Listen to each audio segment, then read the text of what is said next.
तर रस्ता रुंदीकरणासाठी जुन्या झाडांची कत्तल करत असल्याने नाशिककरांनी जोरदार विरोध केल्याचं आपण पाहतोय।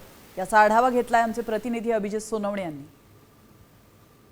आगामी सिंहस्थ कुंभमेळ्याच्या पार्श्वभूमीवर तपोवनासह शहरातल्या रस्त्यांचं रुंदीकरण करण्यासाठी जी झाडं रस्त्याच्या मध्ये येत आहेत ती झाडं तोडण्याचं काम महापालिकेने सुरू केलेलं होतं। मी आता गंगापूर रोड परिसरामध्ये आहे। काल याच ठिकाणी पर्यावरण प्रेमींनी वृक्षतोडीला विरोध केलेला होता। ह्या झाडाला इतकं इजा केल्यानंतर ते किती रिजनरेट होणार आहे याच्यावर खूप मोठा शिक्का आहे। आता हे जे झालेलं नुकसान आहे, आता फॉर एक्झाम्पल हा खड्डा करून ठेवलेला आहे, आता हा एक तर ताबडतोब भरणं अपेक्षित आहे, कारण हे काढायला तर कोर्टाच्या हिशोबाने अलाउड नहीं है।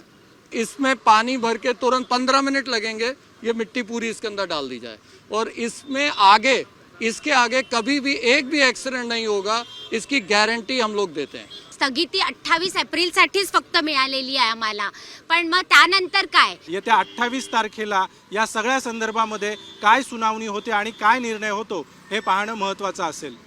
कॅमेरामन प्रवीण काळबांडेसह अभिजित सोनवणे, साम टीव्ही, नाशिक।